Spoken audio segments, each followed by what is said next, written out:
What's up, Laker fans? Your purple and gold currently sit at exactly 500 and the number 10 seed in the Western Conference. D'Angelo Russell has been performing out of his mind. Some brand new trade targets have been revealed for LA, and Kyrie Irving is back in the headlines with LeBron James. And we have so much more to talk about on this new episode of the All Lakers podcast.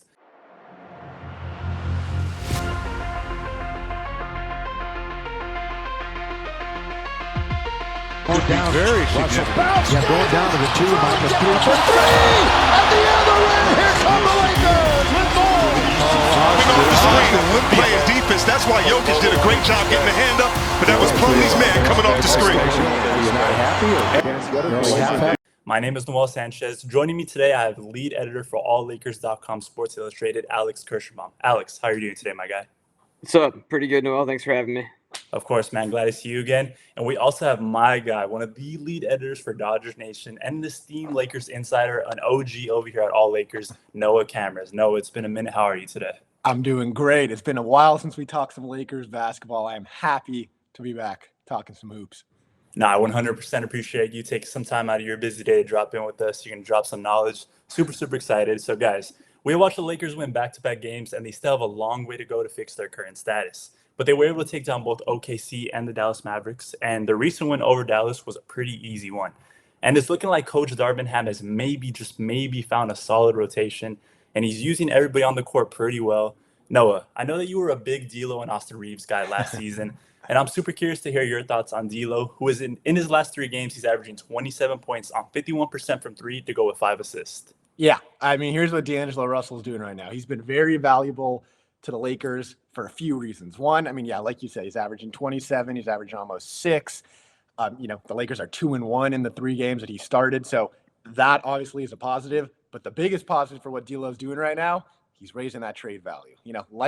When he signed that initial contract, 2 years, $36 million, the thing that I initially said is, okay, that's a great tradable contract.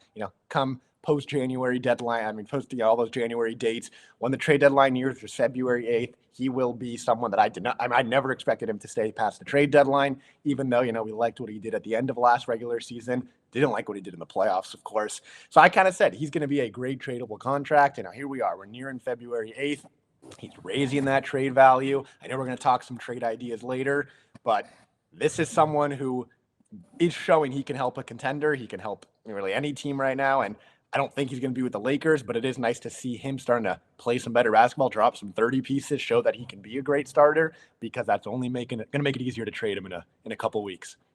Yeah, 100% great insight right there. And even just the 3 games that he became a starter, he's been hooping since the games before that. In the past 6 games, he has led the team in 3-point percentage now for the entire season with 40%. He also leads the team in total 3-point makes with 85. And like I said, over the last 6 games, he's been shooting 44% from 3. And Darvingham, following the recent win over the Mavericks, he said, speaking on D'Angelo Russell, that we re-signed him because we knew he could help us. We believe in him. And then he followed up by saying it's that time of the year, I guess, with the trade talks. So he didn't necessarily shoot it down. So like you said, very tradable contract right there.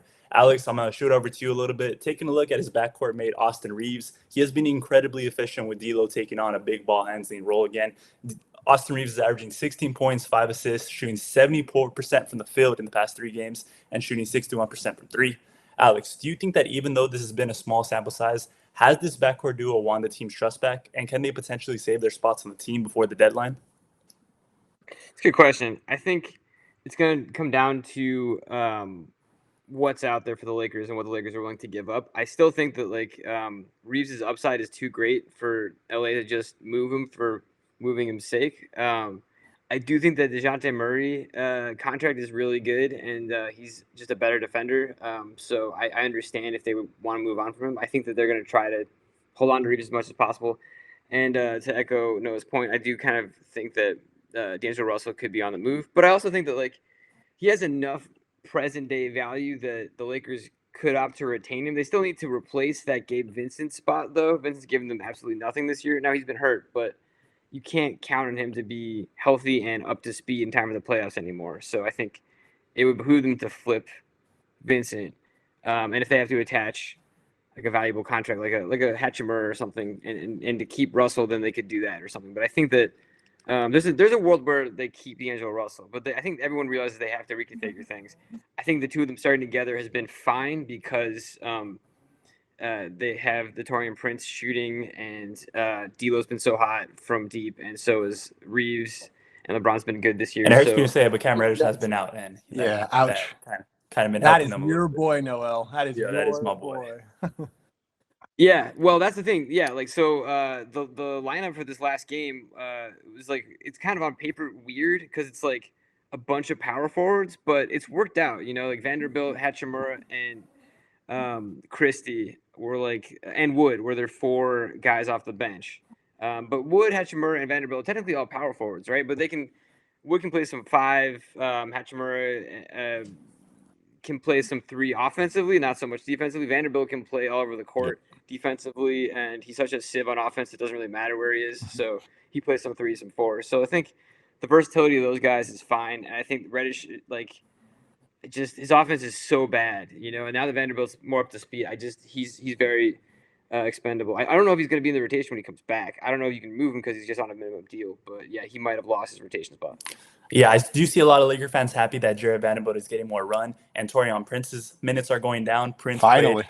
Yeah, fine. Yes, no, definitely. Darvingham was playing that dude 30, 35 minutes. It was crazy to see. But Prince played just 21 minutes last win against the Dallas Mavericks. Vanderbilt got all the way up to 26 minutes. And then we also got to see some Christian Wood more in there with 17 minutes. Noah, what are your thoughts on Darvingham moving around the rotation and kind of, giving certain guys more minutes and certain guys less? I mean, it's definitely one of those things where he needed to make a change. He needed to switch things up. Obviously, the injury to Reddish opened up. And, obviously, it's been a ramp up for Jared Vanderbilt. I don't think we were expecting him to come in and immediately play the minutes he was playing last year. So it's nice to see Vanderbilt getting healthier, getting more run. Yeah, Christian Wood was someone who I never really understood why he fell out of the rotation completely. I mean, obviously, he wasn't living up to the hype, but I did like what he brought to the table, as a stretch big, kind of play those minutes, bring scoring punch off the bench. So I do like seeing him playing a little more. And obviously, D'Lo being in the starting lineup has definitely opened things up a little bit with how hot he's shooting.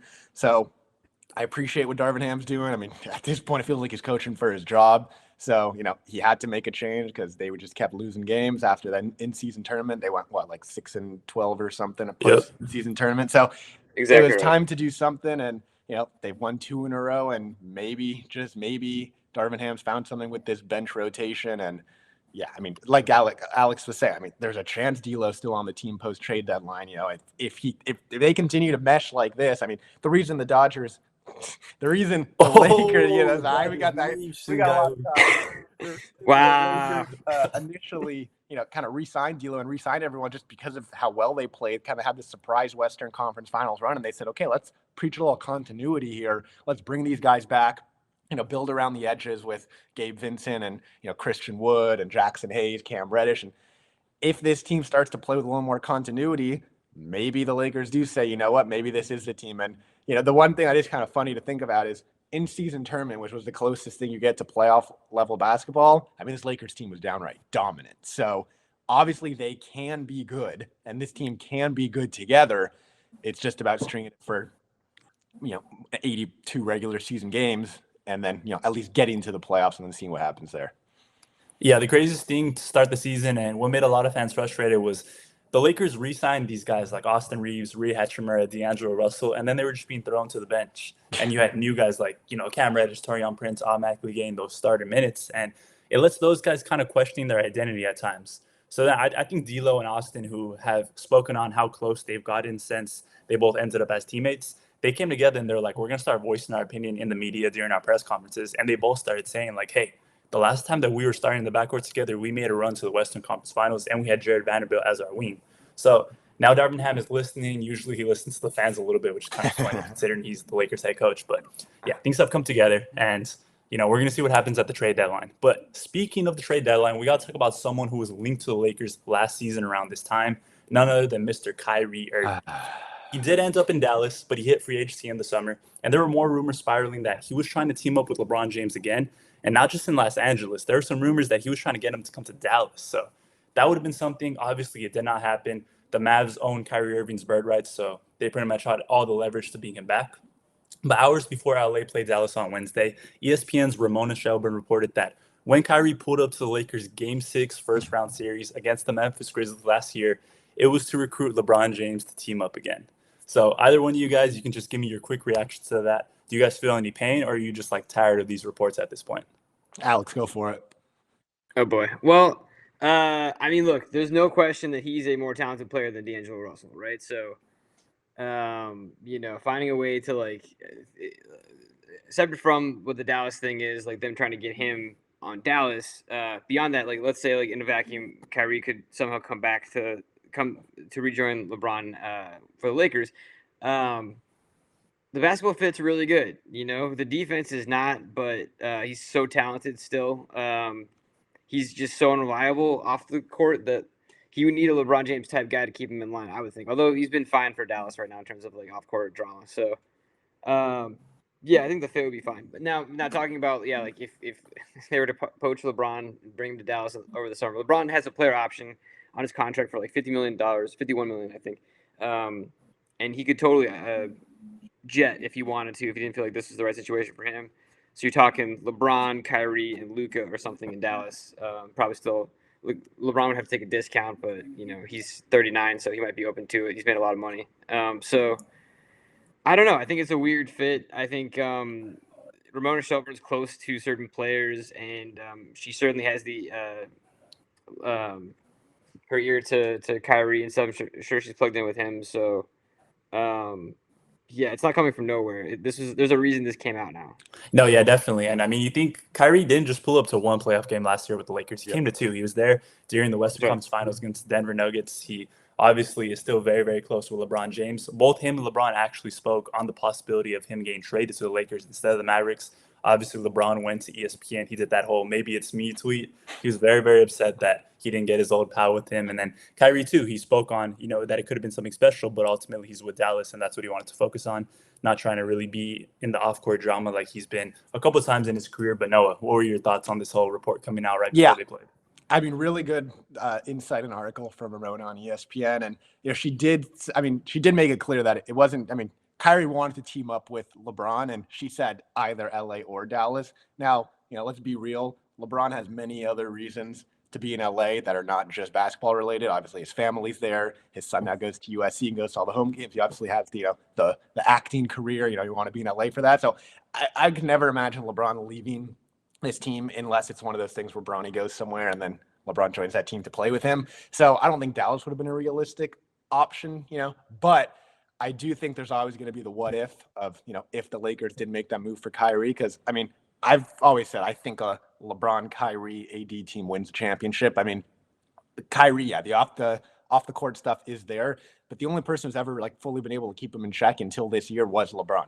When they were on with the Cavs, Kyrie was in check. And obviously he was younger in his career. But, still, Kyrie stayed in check for those years. They ended up winning a championship. Then he wanted to kind of win on his own. So that's when he goes to Boston. And then that's where all the off the court stuff kind of comes into play. So I always I always thought it would have been a great fit. I always thought that's going to be kind of I don't want to say the one that got away for the Lakers. I think the Chris Paul trade's the one that got away. But the Kyrie, that's a whole different video. It's a whole other video. But the Kyrie one is starting to feel a little bit like that because obviously we knew LeBron wanted to play with Kyrie. That was clear. And now we're hearing Kyrie wanted to play with LeBron, and they would have been able to make it work with a big three of Kyrie, LeBron, AD. And from a basketball perspective, that has everything you need to win a championship. That's Kyrie and LeBron and Kevin Love did it, and AD's. That's a similar, better defensive. Not as good as a shooter, but that team is good. So I think it's always kind of going to be the, one of the ones that got away, and one of the ones that we'll always think about of, what if the Lakers just went for at the trade deadline and somehow got Kyrie? Or what if they were able to, lure Kyrie to LA and kind of make a bigger push? I know they didn't have the bird rights, but what if they could have made a bigger push, before it even got to there? Because it sounded like Kyrie wanted to be with LeBron, and maybe money wasn't an issue. So I don't know. It's tough. It didn't happen. You got to move forward. But the one thing I will say, this is total off topic, but in that article, Ramona talked about another scenario about a Paul George trade when they were maybe going to team up with Paul George. Kyrie and LeBron wanted Paul George on the Cavs, when he was still with the Pacers. And that's just a super interesting thing we can talk about in another video. Just thinking about what could have happened then if Paul George goes to Cleveland, doesn't go to OKC. You never end up having the OKC teams with Westbrook and Paul George. You never end up having Paul George and Kawhi maybe. I don't know. That's just a whole crazy NBA thing. But I just thought that was a super interesting point in the article. Yeah, shout out Podcast P. He actually, Paul George brought that up on his own podcast a couple months ago, saying that there was a world where he almost went to the Cleveland Cavaliers, but ultimately a 3-team trade, it fell through. It was close. He was in contact with players. Ramona said it was because of an unprotected first-round pick that Cleveland didn't want to send without any guarantee that LeBron would stay long-term. Yeah, crazy that one unprotected first-round pick stopped us from seeing a big three of the most talented players ever in our generation. In their prime. I mean, Paul George was entering his prime. Kyrie was entering his prime. That would have been fun. That would have been absurd.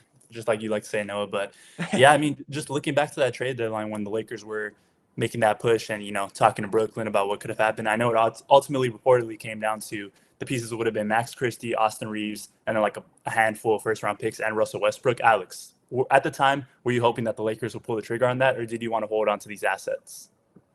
For Kyrie? For Kyrie. I mean, you know how I feel about Kyrie. Absolutely not. Absolutely not. But not even if it meant getting off of Russ? Well, they managed to get off of Russ without giving up too many assets too, so it worked out fine. The one thing actually that people have talked about recently that I kind of forgot about was that they didn't have to do this 3-team deal to acquire D'Angelo Russell from Minnesota, but then also send Russ to Utah. They could have just done a 2-team deal and gotten Mike Conley back. No, that's true. They chose defender, D'Lo over Mike Conley. Better shooter.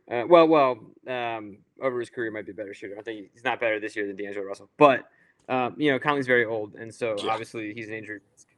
He's like my age, so yeah, I don't even play basketball anymore. Good for him. But yeah, so that was the kind of what if thing, I think. I mean, he's stable. He's not as flashy a player. He's not as good right now as Kyrie Irving is. So, but I think he would have been a much more sensible traditional point guard fit instead of D'Angelo Russell, but you wouldn't have to give up all the assets that you would have to get Kyrie. The rumor was that the Lakers offered Brooklyn, the 2 firsts, and Brooklyn just took the 1 first, and then the Dorian Finney-Smith or whatever, and some other assets. So I feel like it was almost personal with Josiah. He didn't want to send him there. So I'm just curious about. What a Conley fit would have been like last year. I don't know if they would have won a title, but I think he's a better player than D'Lo. And we saw how rough D'Lo can get in games that matter. So, yeah. We'll see. I mean, I think there's a world where we can get DeJounte Murray without giving up a ton. If with the Lakers front office. The thing is, does Reeves have to go out in that deal? I don't know. Yeah, there's been a ton of conflicting reports that the Lakers don't want to include him, that the Lakers are open to including him. So I think it's definitely probably the Lakers just playing around, seeing how the Atlanta Hawks are feeling and seeing what other teams are interested in him. I know the New York Knicks have been a team labeled to get him. I think that they obviously have the assets to land him if they're really trying to make that push and get another guard to put alongside Jalen Brunson. So we're going to see how aggressive the Lakers get. But, Alex, you were talking about that we need a Gabe Vincent replacement. I 100% agree, seeing his health, seeing that Jalen Hood-Schifino has shown that he's not ready for the big stage yet. And there has been new reports that the Lakers are keeping an eye on the trade market for point guard help. And it's been specifically mentioned that Tyus Jones and Colin Sexton are some underrated targets outside of guys like obviously Zach LaVine and DeJounte Murray. Now, Alex, do either of these guys intrigue you? Yeah, Tyus Jones makes a ton of sense. And also, the Wizards, are going nowhere fast. And I just feel like if the Lakers are willing to give up, some youth and then their protected first that they can, I think that could be enough, Tyus Jones isn't I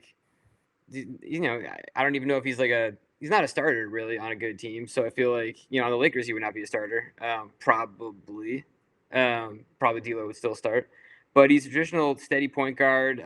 He's got great ball control. He had crazy low turnovers with the Grizzlies last year. And I feel like he's just an awesome fit. For exactly what LA needs. No, for sure. And seeing that he's on an expiring deal, it would be a slight risk for LA, but I mean, he played some of his best basketball being a backup point guard last season for Ja Morant. And when Ja Morant wasn't playing, he stepped up big time. This season, he's shooting 42%. He plays the right way. He takes care of the ball. So I could definitely 100% see that. Noah, do either of these guys intrigue you? I mean, yeah, obviously Tyus Jones fit-wise makes a ton of sense as a backup point guard, super, Alex said, stable, he kind of racks up assists. He's not going to turn the ball over a lot, veteran guy. I do like what Colin Sexton is doing this year. He's kind of had a really nice year over there in Utah. He's averaging 23 and a half minutes a game, scoring 17 a game. And what's weird is actually, not weird, but what's interesting, he's been better as a starter than a reserve. As a starter, and he's averaging 27 minutes a game and scoring 22 and 5 on 52, 42, 91 shooting splits, which is, unreal. Now, Whoa. I know, absolutely unreal what Colin Sexton is doing as a starter. The problem with Colin Sexton is his contract. He has this year and then 2 more years getting $18 and then $19 million a season. So I don't think it makes sense for the Lakers to take that contract on. Obviously D'Lo is 2 years, 18. He's pretty much 3 more years, 18. And I just don't think they need to take Colin Sexton on as their coach. If they are going to trade for Sexton, that kind of feels like it would be replacing D'Lo with Sexton. And I don't know how much of an upgrade it is. He had a great year overall. I don't know how much of an upgrade Sexton would be to D'Lo. So in my opinion, I don't know how worth it that is. Tyus Jones, I think, does make more sense as a better fit backup point guard, expiring contract, those kind of things. But also, I don't know if Tyus Jones is the answer to the Lakers' problems either. I'm not sure if he turns this team into a championship contender. So, I know we've mentioned it a lot. I know that name can keep coming up. DeJounte Murray feels like the guy that the Lakers need to go after this trade deadline. If they want to, build around the margins, Tyus Jones makes a ton of sense. Obviously, Gabe Vincent's been a flop. But does that take them to a championship level? I don't know. Yeah, I think definitely both of those targets that were mentioned in this report are interesting just because obviously Washington has only won 7 games this year. So they're going to be settling. They're going to be looking to get as much assets as possible. And, they're going to get off an expiring deal in Tyus Jones and try to see what they can get for him. Colin Sexton, he's been helping keep the Jazz afloat in that play-in realm when kind of everybody thought that they were going to be tanking. But last season, we saw much of the same. When he was playing well with Lauri Markkanen, they were the first seed in the West for that first stretch of the season. So they're kind of starting to put everything together. But the argument is that maybe Utah is just looking to sell high and, just kind of rebuild. They think that Lauri Markkanen's a little too good. And like you said, Colin Sexton as a starter is playing out of his mind. The contract does definitely turn me off. But he brings intensity that I think would help the Lakers a lot. He plays with that dog in him at all times. He's diving across half court for loose balls. He's clenching his fist. Remember, we did that against Josh Hart. He was like crazy. So, energy-wise, I would love him. And if he kept up those shooting splits, it would be amazing. But like you said, Murray feels like the guy. That's pretty much what all directions are pointing in. So that's going to be something to keep a close eye on when the trade deadline hits. But just besides the trade deadline, we also have All-Star break coming up. Sir. And, it's not what it used to be. Players don't play as hard. Players don't wear their jerseys representing their own teams. But we do have some guys getting a lot of votes. And, none other than obviously LeBron James, Anthony Davis, and Austin Reeves, number 10 in the guard spot. Shout out the LA fans for pushing that. But once again, LeBron James did finish as the top leader in the front court in the Western Conference with 3.9 million votes. And then Anthony Davis came in at number 4 with 1.9 million votes. Now, shout out my guy, AK, Alex Kirschenbaum, for raising this question. His big question to, I guess, everybody, and then me and you, Noah, is should both LeBron James and Anthony Davis be starting? I'm going to let you take that one real quick, Noah. And then Alex could share his own expert opinion. Here's the thing. Anthony Davis played out of his mind. Anthony Davis, I think, deserves a starting spot in the All-Star game. Then you look at LeBron James. It feels like every year it's like, all right, this is the year LeBron James slows down. This is the year LeBron James' age catches up to him. And then it's one of those things of like what's it going to look like when LeBron's age catches up to him? I guess we'll never know because LeBron just keeps doing what he's doing. And obviously, his name is LeBron James. Everyone knows him. Everyone loves him. He's always going to lead in those all-star votes. So to have 2 Lakers starting an all-star game when they're hovering around 500, weird. Does it make sense that AD deserves to start with the way he's playing? He's playing like an all-star starter. And LeBron James, I can't imagine that man not starting an all-star game. It's just one of those things. So, at the end of the day, I think LeBron's going to start, AD won't, and that's just what it's going to be. Now, maybe it should be the other way around. But, until LeBron James is out of this league, he's going to be starting all-star games because that's just who he is, and clearly the fans love him. 4 million votes, he's leading, the West. That's what LeBron does. That's what he does. Yeah, the dude could be 45 years old, averaging 10 points. He's still going to get the most votes, and he's going to be starting. Alex, what are your thoughts on this topic? Well, so the one thing is, fan voting doesn't account for all the votes now from the Yeah. starters anymore. It counts for 50%, and then 25% 25% to is the players, journalists. 25% media. Right, 25% is players, which is the players vote for their friends sometimes, so you get really weird votes. Like I'm sure Tyus Jones will get some votes this year, for instance, our guy. But yeah, I think I kind of agree with Noah that like LeBron is probably a tier below AD, and Davis should probably be the representative Laker in that starting lineup. Jokic and Durant are second and third in the front court voting right now. So theoretically, if media and player voting was chalk, then that would be your starting three: LeBron, Jokic, and Durant. I mean, Jokic and Durant have both been great, so I can see that. I would say Davis or Kawhi Leonard, who's fifth, should probably get that starting nod. I think that would be my three: probably Jokic, Durant, and no, Jokic, Kawhi, and Davis. Oh, Kawhi over Durant. Okay. Yeah. Sorry, Durant, but like they're also around 500. No, yeah. Shout out to Clippers. They're going And- crazy recently. They're going crazy. Yeah, like, and someone deserves some love. And Kawhi hasn't been an All-Star for years now because he's been hurt, kind of like Davis. So it'll be kind of fun to see them back. I mean, yeah, and then the Clippers are going to be hosting All-Star Weekend 2026. 2026. Yep. So, yeah, right now Kawhi recently re-signed with the team. Yeah, Paul George. 3-year deal. It's hard Kawhi to will be play there. Obviously, with Kawhi re-signing, we know Paul George is going to re-sign soon. So And James Harden probably is a free Oh, agent. yeah, The one weird thing to me is that it's the Forum. You know, it's going to be a revised Forum, but it's the Forum. It's the Lakers' old arena, and it just kind of feels wrong that like the Clippers are going to have an arena where the Lakers arena. they're used always to be. I following don't- in the Lakers' footsteps. Yeah, right. Even when they're trying to get away from them, they're still just. It's like the going to ghost. their You just arena. can't get away from you, it. you can't get that far away. I mean, at the end of the day, you can't get that far away unless they move out of LA. I'm gonna take a message, for Steve Ballmer. Move the team to Seattle, Steve Ballmer. You know you want to. That's where you live. Just It do makes it. sense. We wouldn't mind. Or go back Vegas, to and then San LeBron Diego. James could own them. Go back to San Diego. I mean, there's a market in San Diego, and I think Yeah, those poor fans could use another. they'd be approach happy than to take the Clippers back and to have another professional team. That's not just the Padres. Kawhi lives there. Facts. Makes Right, sense. so- a lot of things. yeah. But now that they've built this stadium, they're not going anywhere. No, it's not happening. This stadium is a little too expensive to get up and move. No, yeah, facts. But yeah, guys, on the topic of trades, I'm gonna put Alex on the spot real Yes, quick. All right, sir. Alex. Out of the guys, not counting the guys that we talked about here today, who's one? All right, I'm not gonna let you say Zach LaVine either. Nobody on the Bulls for you either, Alex. Who's one NBA player that you hope gets traded this deadline? Traded anywhere, Anywhere. any NBA player. Anywhere. Okay. Okay.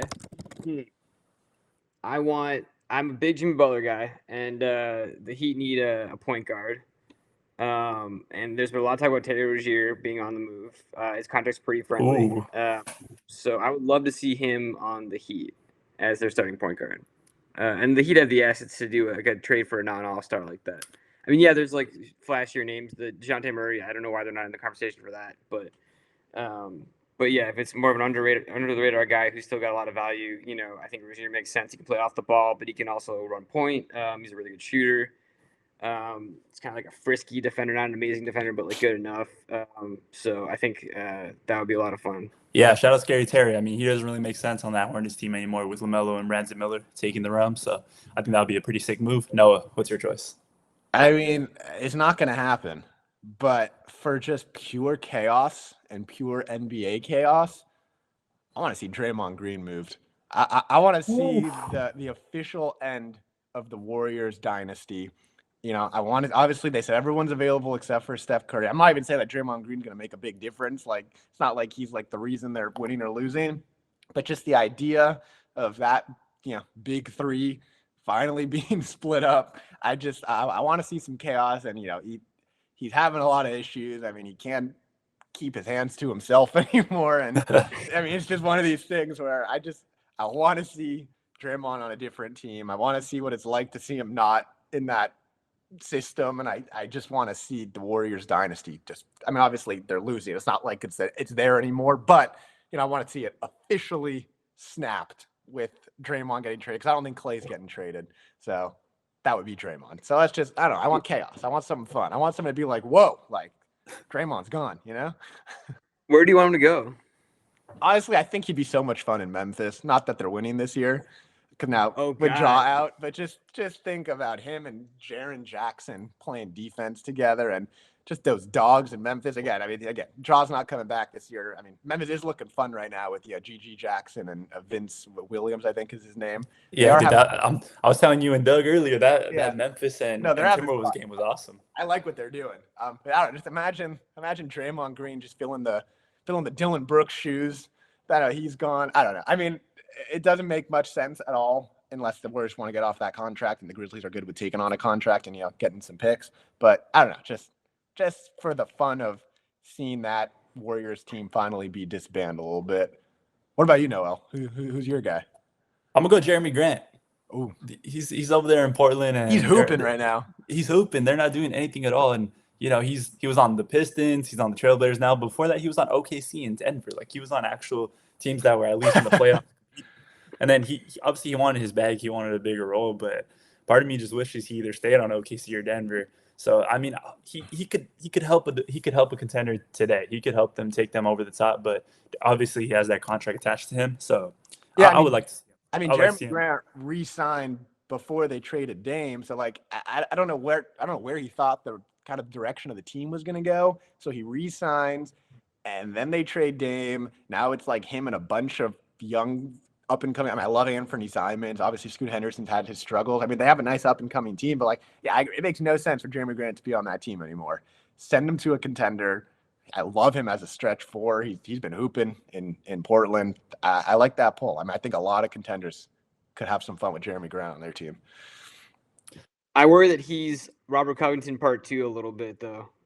It's like he's like the plug and play guy where everyone likes him until they get him, and then they're like, "Oh, where can we trade him?" Yeah, because there's like a whole list of those guys. Like, shout out Uncle Jeff because he's had a much better second part of his career, but that was literally Jeff Green back in the day. I mean, Jeff Green just going from team to team. I recently he's on the Rockets now, right? He's on the Rockets and he's balling. I was looking at their game and I just saw another Jay Green. I'm like, that's not Jalen. I'm like, Jeff Green is Houston now. This guy's 45 years old. I mean, he's just one of those guys where he just continuously keeps balling.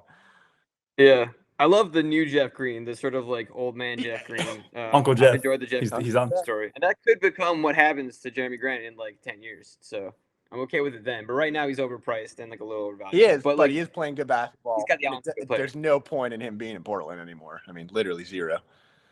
Totally true. So yeah, put him on the Bulls. Send him back to OKC. Send him. Bro said the Bulls. Y'all lost Derrick Jones Jr. already, Alex. Come on. We have no size. We have Pat Williams, who's a small forward. We play him a power forward, and then we have Nikola Vucevic and Andre Drummond. That's sounds like the Bulls would love Jackson Hayes and Christian Wood.